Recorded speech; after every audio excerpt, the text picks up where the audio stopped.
5 मौतों वाला हादसा 19 जुलाई की शाम जबलपुर के पावला गांव के 6 दोस्त नरसिंहपुर के हाथी नाला वाटरफॉल घूमने गए थे। वापसी के दौरान सुआतला थाना क्षेत्र के इंद्रनगर के पास सभी हाईवे किनारे रुके। तभी तेज रफ्तार हाईवा वहां पहुंचा और 6 लोगों को अपनी चपेट में ले लिया। हादसा इतना भीषण था कि 5 युवकों की मौत हो गई, जबकि एक युवक गंभीर रूप से घायल हो गया। शुरुआती जांच में इसे सड़क दुर्घटना माना गया, लेकिन पुलिस की जांच आगे बढ़ी तो हादसे की कहानी पर सवाल खड़े होने लगे।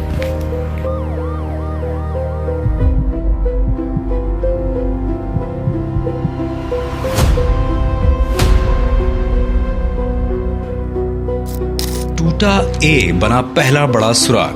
पुलिस को घटनास्थल से हाईवा के मोनोग्राम का टूटा हुआ अंग्रेजी अक्षर ए मिला। यही छोटा सा सुराग जांच की बड़ी कड़ी बन गया। पुलिस टीम ने हाईवे पर सर्च अभियान चलाया। करीब 7 किलोमीटर दूर तक हाईवा मिला, जिसके मोनोग्राम से ए अक्षर गायब था। इसके बाद पुलिस ने सीसीटीवी फुटेज, मोबाइल लोकेशन, तकनीकी साक्ष्य और फोरेंसिक इनपुट को जोड़ना शुरू किया। जांच की कड़ियां जबलपुर के सुंदरदेही, बरपटी और पावला गांव तक पहुंची। बाद में घटना में इस्तेमाल हाईवा हीरापुर बंदरोहा के जंगलों से बरामद किए जाने की बात पुलिस ने कही। अभी मतलब उस जो सीन ऑफ क्राइम से जो हमने ए लेटर लिखा हुआ जो वहां से मिला है, उसकी भूमिका आरोपी को उसके हाईवा, एक तो इस बात ए लेटर से हमने कंक्लूजन निकाला कि एक ये गाड़ी से टूटा हुआ है, तो उसमें टाटा का जो जनरली ऐसे हाईवा आते हैं, तो हम ये कंक्लूजन में पहुंचे कि हो सकता है कि टाटा कंपनी का ये हाईवा हो।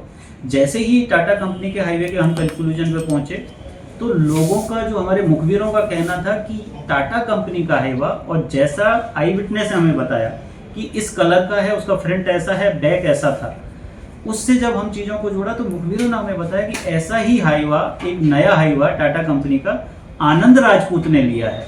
तो जब इन सारे डॉट्स को जोड़ा तो हमारी सबकी सुई आनंद राजपूत के पास गई, और जैसे जैसे फिर हम इसमें जो संदिग्ध हैं उनको पूछताछ करते गए तो पूरी की पूरी इसमें कहानी या कली खुलती चली गई और हमारे सारे डॉट्स मिलते चले गए।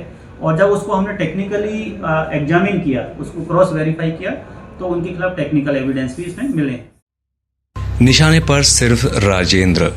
जांच आगे बढ़ी तो पुलिस के मुताबिक सबसे बड़ा खुलासा हुआ। पुलिस का दावा है कि हाईवा से कुचलने की कथित साजिश में निशाने पर सिर्फ राजेंद्र पटेल लोधी था, यानी मकसद एक व्यक्ति की हत्या। लेकिन उस कथित साजिश का शिकार बने 5 लोग। राजेंद्र के साथ मौजूद दूसरे युवक भी हाईवा की चपेट में आ गए। नतीजा, एक कथित हत्या की साजिश में 5 जिंदगियां खत्म हो गई।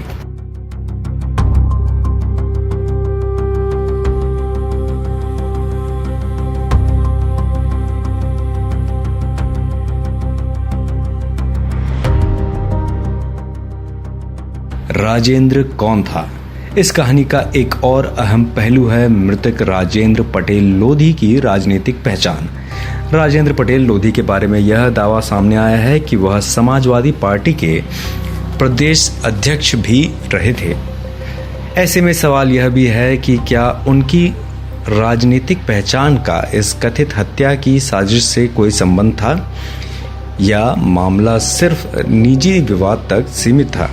फिलहाल पुलिस की ओर से राजनीतिक कारणों को हत्या की वजह बताए जाने की पुष्टि नहीं है, लेकिन जांच के लिहाज से यह पहलू भी सवालों के घेरे में है।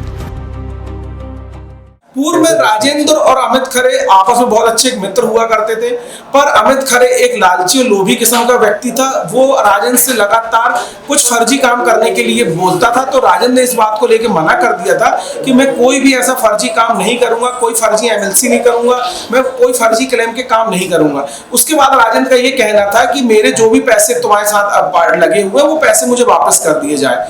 तो लगातार पिछले 28-29 लाख रुपए का उनका आपसी लेन देन था, जो राजन द्वारा मुझे भी बताया गया था और हमारे सभी मित्रगण को ये बात पता थी। तो राजन ने लगातार इन चीजों को वो किया, लेकिन अमित खरे ने धमकी दी, कहीं यहाँ से फोन कराया, तो लगातार प्रेशराइज कर रहा था। जिसके बाद हमने लगातार उसकी जो भी अंदर की बातें थी, जो भी फर्जीवाड़ा वो करता था क्लेम को लेके, वो लड़ाई हम लड़ना चालू किए। लेकिन जब हम ये लड़ाई लड़ने उतरे तो पता चला कि CMHO भी उनके सपोर्ट में है, उसके बाद पता चला नर्सिंग नोडल अधिकारी, तो फिर हमने उनकी लड़ाई भी लड़ना चालू की। जिस प्रकार से पूरे शहर को, मीडिया को भी पता है कि लगातार हमें स्वास्थ्य व्यवस्था की लड़ाई, तो ऐसे कई बड़े बड़े फर्जी डॉक्टर अभी भी जबलपुर में हैं। ऐसे षड्यंत्रपूर्ण तरीके से कई ऐसे अस्पताल जो शहर के अंदर चल रहे हैं, अगर जांच होगी तो ऐसे कई क्रिमिनल माइंड वाले लोग सामने आएंगे। डॉक्टर से विवाद और ब्लैकमेलिंग का आरोप। पुलिस जांच के मुताबिक राजेंद्र पटेल पहले आरोपी डॉक्टर अमित खरे के साथ काम करता था। करीब 1 साल पहले दोनों के बीच पैसों के लेन देन को लेकर विवाद हुआ था। इसके बाद पुलिस के मुताबिक राजेंद्र कथित तौर पर डॉक्टर अमित खरे को फर्जी MLC यानी मेडिको लीगल केसेस से जुड़े मामलों को लेकर ब्लैकमेल करने लगा। यहीं से सामने आता है फर्जी MLC और इंश्योरेंस क्लेम का कथित एंगल। आरोप है कि फर्जी MLC के जरिए सड़क दुर्घटना दिखाकर बीमा कंपनियों से इंश्योरेंस क्लेम हासिल किए जाते थे। पुलिस जांच में इन आरोपियों की भी पड़ताल की जा रही है। अगर आरोप सही पाए जाते हैं तो सवाल सिर्फ हत्या की साजिश का नहीं रहेगा, बल्कि कथित इंश्योरेंस फ्रॉड के पूरे नेटवर्क का भी होगा।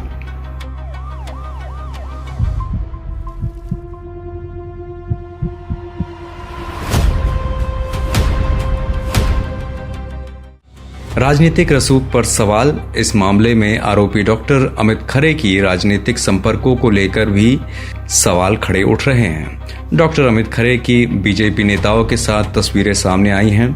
बीजेपी के कार्यक्रमों में शामिल होने की तस्वीरें भी सामने आई हैं।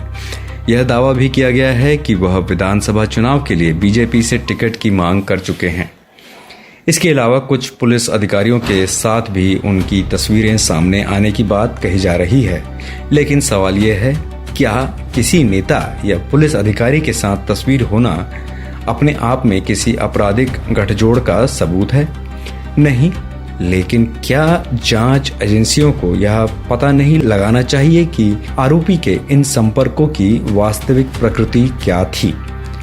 क्या किसी तरह का प्रभाव या संरक्षण मिला था? क्या कथित फर्जी MLC और इंश्योरेंस क्लेम के मामलों में किसी नेटवर्क की भूमिका थी? और क्या इन सभी संपर्कों की निष्पक्ष जांच होगी?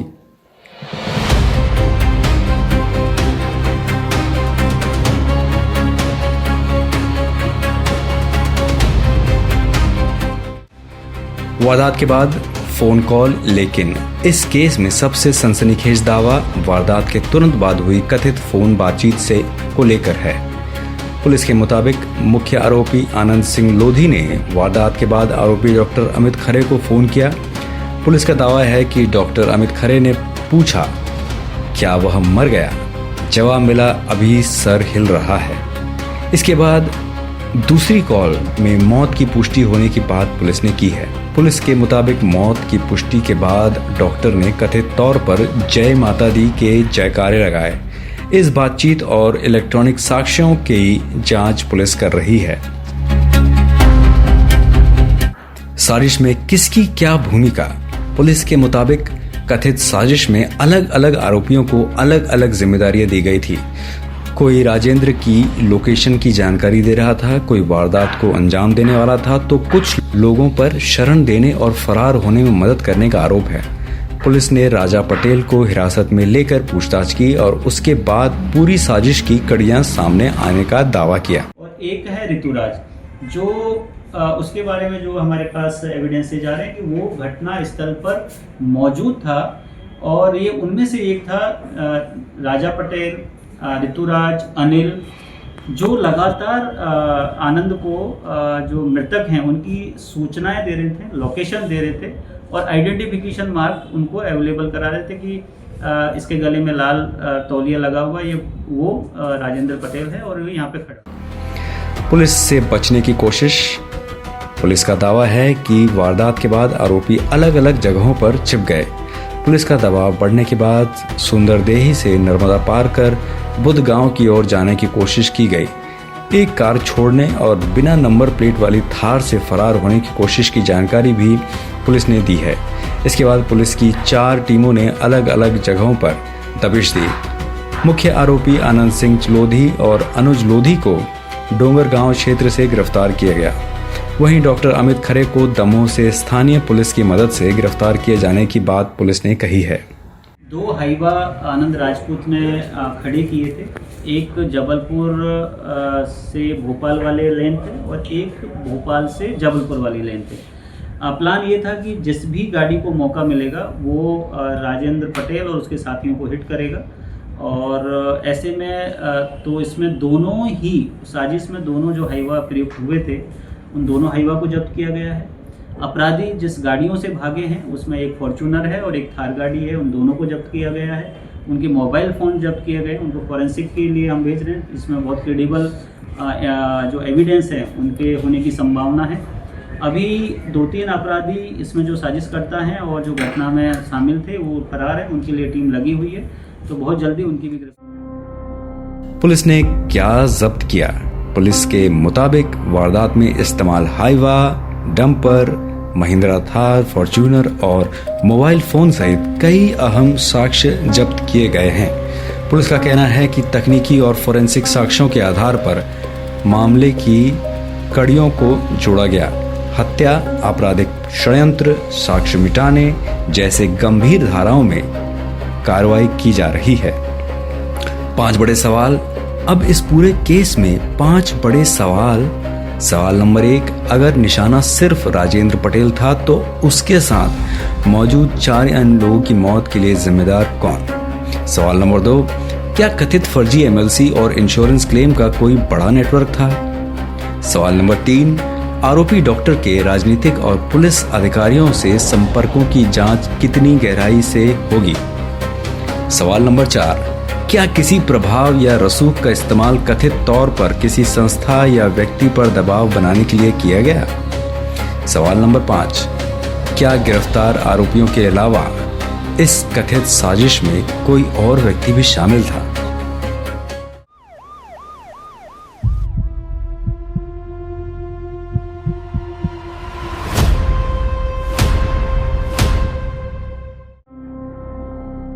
हादसे से हत्या तक, एक हाइवा, एक कथित सुपारी, एक डॉक्टर का नाम और 5 मौतें। जिस घटना को शुरुआत में सड़क हादसा समझा गया, पुलिस के दावे के मुताबिक वही मामला अब कथित हत्या की साजिश में बदल चुका है।